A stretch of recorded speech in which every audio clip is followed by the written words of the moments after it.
Hello again, and welcome to day 3 of week 7 of year 3.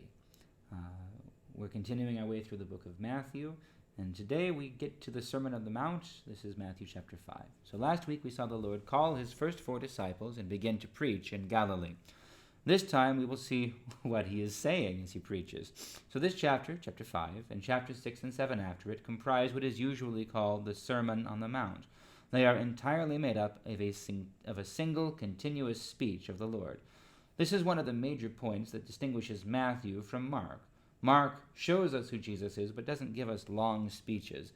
Matthew, though, tells us what Jesus says in great and precise detail. So, when Jesus saw the crowds, he went up the mountain, and after he sat down, his disciples came to him. Then he began to speak and taught them, saying, "Blessed are the poor in spirit, for theirs is the kingdom of heaven.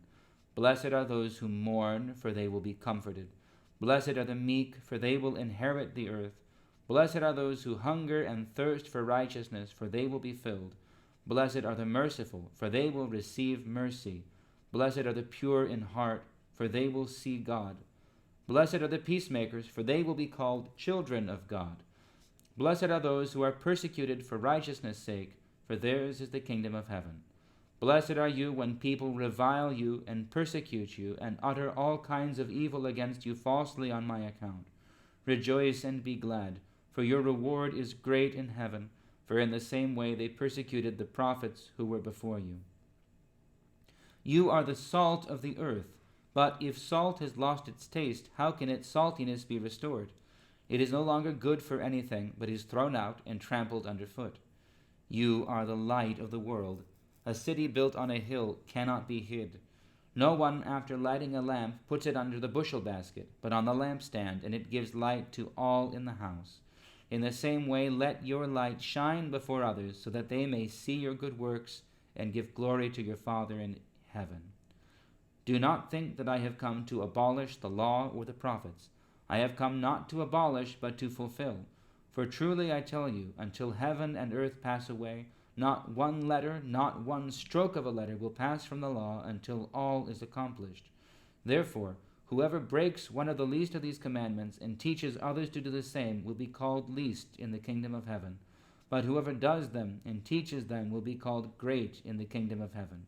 For I tell you, unless your righteousness exceeds that of the scribes and the Pharisees, you will never enter the kingdom of heaven." So, this is actually very much in keeping with what we've seen earlier in this week with Abram and Sarai and Hagar and Ishmael, and with the prayer of St. Philaret. We see easily what God's intent, what God's will is in the world, and we see easily what is the way of humanity, to bend everything to our own will.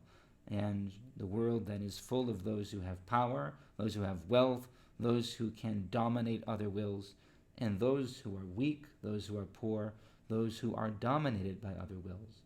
What the Lord says in the Beatitudes is that those who are on the bottom, according to the world's standards, those who are being oppressed and downtrodden, they are, in fact, the ones who will receive blessings.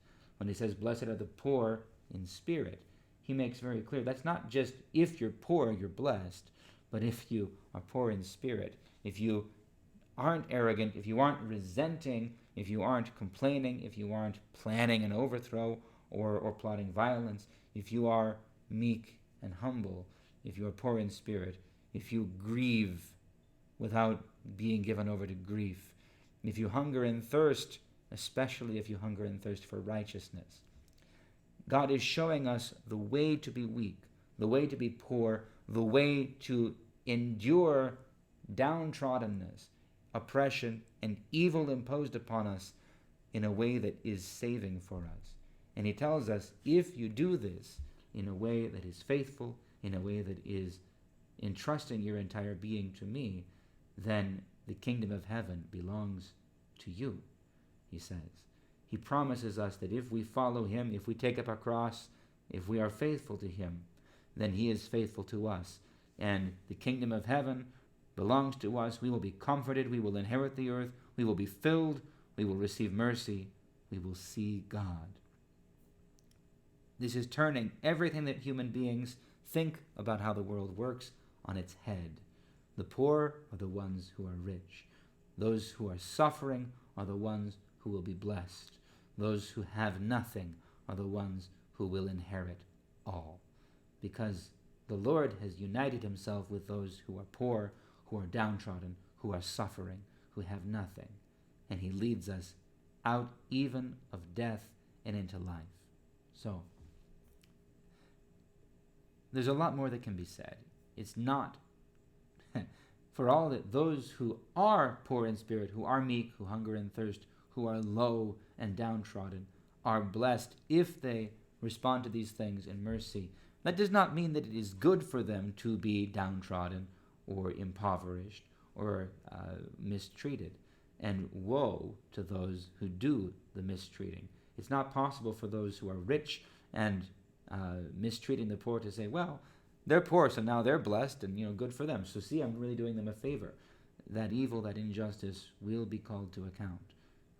But this is how we can endure the brokenness of the world, and not just endure it, but prevail, even as the Lord hung upon the cross, defeated and made a victim in all things, in fact was the victor, trampling death by means of death. So this is what the Lord tells us to do, and then he shows us the way to do it himself and calls us to follow him. So that's enough for today. God bless you all. We'll see you next week for week 8.